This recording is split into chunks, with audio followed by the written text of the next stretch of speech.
Your Invisible Power by Genevieve Berend. Chapter 10. How I Became the Only Personal Pupil of the Greatest Mental Scientist of the Present Day. As soon as the idea of studying with Troward came to me, I asked a friend to write to him for me, feeling that perhaps my friend could put my desire in better or more persuasive terms than I could employ. To all the letters written by this friend, I received not one reply. This was so discouraging that I would have completely abandoned the idea of becoming Troward's pupil, except for the experience I had that day on the street when my whole world was illuminated, and I remembered the promise, "All things whatsoever thou wilt, believe thou hast received, and thou shalt receive." With this experience in my mind, my passage to England was arranged, notwithstanding the fact that apparently my letters were ignored. We wrote again, however, and finally received a reply, very courteous, though not very positive. Troward did not take pupils. He had no time to devote to a pupil. Notwithstanding this definite decision, I declined to be discouraged because of the memory of my experience upon the day when the light and the thought came to me, "I am all the substance there is." I seemed to be able to live that experience over at will, and with it there always came a flood of courage and renewed energy. We journeyed on to London, and from there telegraphed Troward asking for an interview.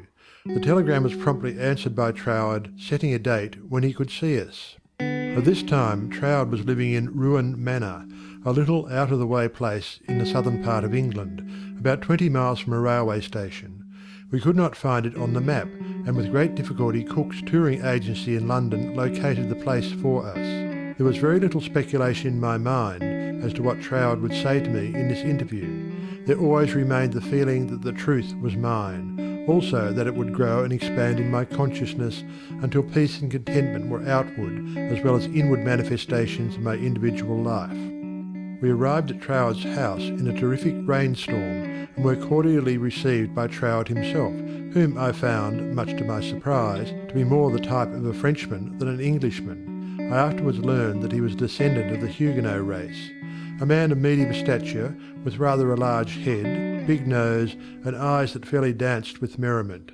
After we'd been introduced to the other members of the family and given a hot cup of tea, we were invited into the living room, where Troward talked very freely of everything except my proposed studies. It seemed quite impossible to bring him to that subject.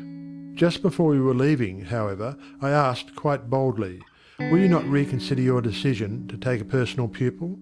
I wish so much to study with you." To which he replied with a very indifferent manner that he did not feel that he could give the time it would require for personal instruction, but that he would be glad to give me the names of 2 or 3 books, which he felt would not only be interesting, but instructive to me. He said he felt much flattered and pleased that I had come all the way from America to study with him, and as we walked out through the lane from his house to our automobile, his manner became less indifferent.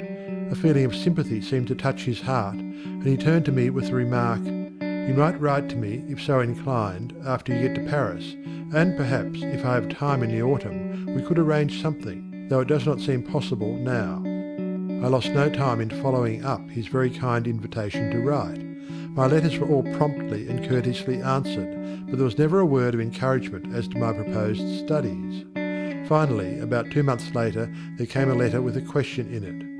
"What do you suppose is the meaning of this verse in the 21st chapter of Revelation?" 16. "And the city lieth foursquare, and the length is as large as the breadth. And he measured the city with the reed, 12,000 furlongs. The length and the breadth and the height of it are equal." Instinctively I knew that my chance to study with Troward hung upon my giving the correct answer to that question.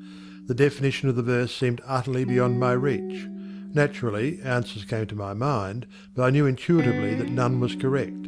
I began bombarding my scholarly friends and acquaintances with the same question. Lawyers, doctors, priests, nuns and clergymen all over the world received letters from me with this question in them. Later answers began to return to me, but intuition told me that none was correct. All the while I was endeavouring to find the answer for myself, but none seemed to come. I memorized the verse in order that I might meditate upon it. I began a search of Paris for the books Troward had recommended to me, and after 2 or 3 days' search we crossed the river Seine to the Ile de Cite to go into some of the old bookstores there. They were out of print, and these were the best places to find them in. Finally, we came upon a little shop that had the books there. These were the last copies the man had. Consequently, the price was high. While remonstrating with the clerk, my eye rested upon the work of an astrologer, which I laughingly picked up and asked, "Do you think Professor would read my horoscope?" The clerk looked aghast at the suggestion and responded, "Why no, madame, this is one of France's greatest astrologers. He does not read horoscopes." In spite of this answer, there was a persistent impulse within me to go to the man. The friend who had accompanied me in my search for the books remonstrated with me and tried in every way to dissuade me from going to the famous astrologer, but I insisted and she went with me. When we came to his office, I found it somewhat embarrassing to ask him to read my horoscope. Nevertheless, there was nothing to do but put the question. Reluctantly, the professor invited us into his paper-strewn study, and reluctantly, and also impatiently, asked us to be seated. Very courteously and coldly, he told me that he did not read horoscopes. His whole manner said, more clearly than words could, that he wished we would take our departure. My friend stood up. I was at a great loss what to do next, because I felt that I was not quite ready to go. Intuition seemed to tell me there was something for me to gain there. Just what it was, I was unable to define, so I paused a moment, much to my friend's displeasure, when one of the professor's enormous Persian cats jumped into my lap. "Get down, Jack," the professor shouted. What does it mean? He seemed to ask himself.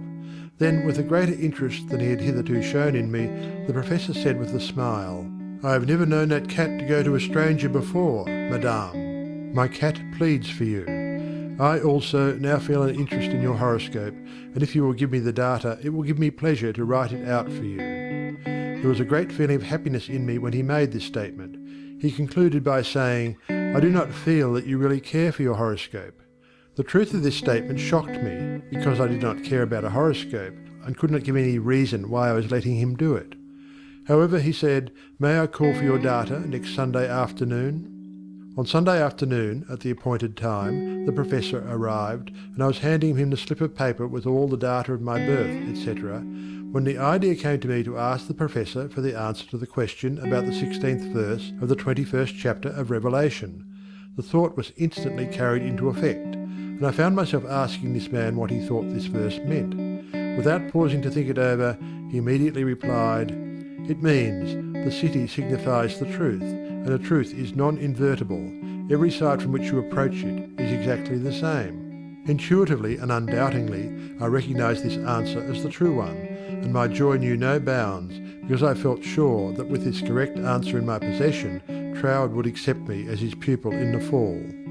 As the great astrologer was leaving, I explained to him all about my desire to study with Troward, how I had come from New York City for that express purpose, seemingly to no avail, until the answer to this test question had been given to me by him. He was greatly interested, and asked many questions about Troward, and when asked if he would please send me his bill, he smilingly replied, "Let me know if the great Troward accepts you as his pupil," and bade me good afternoon. I hastened to my room to send a telegram to Troward giving my answer to the question about the 16th verse of the 21st chapter of Revelation. There was an immediate response from Troward that said, "Your answer is correct. I am beginning a course of lectures on the Great Pyramid in London. If you wish to attend them, we'll be pleased to have you, and afterward, if you still wish to study with me, I think it can be arranged." On receipt of this reply, preparations were at once made to leave Paris for London. I attended all the lectures, receiving much instruction from them, after which arrangements were made for my studying with Troward. 2 days before leaving for Cornwall, I received the following letter from Troward, clearly indicating the line of study he gave me. 31 Stanwick Road, West Kensington, England, November the 8th, 1912. Dear Mrs. Berrin, I think I had better write you a few lines with regard to your proposed studies with me, as I should be sorry for you to be under any misapprehension and so to suffer any disappointment. I have studied the subject now for several years, and have a general acquaintance with the leading features of most of the systems which, unfortunately, occupy attention in many circles at the present time, such as Theosophy, the Tarot, the Kabbalah, and the like, and I have no hesitation in saying that, to the best of my judgment, all sorts and descriptions of so-called occult study are in direct opposition to the real life-giving truth, and therefore you must not expect any teaching on such lines as these. We hear a great deal these days about initiation, but believe me, the more you try to become a so-called initiate, the further you will put yourself from living life. I speak after many years of careful study and consideration when I say that the Bible and its revelation of Christ is the one thing really worth studying, and that is a subject large enough in all conscience, embracing as it does our outward life and of everyday concerns, and also the inner springs of our life and all that we can in general terms conceive of the life in the unseen after putting off the body at death.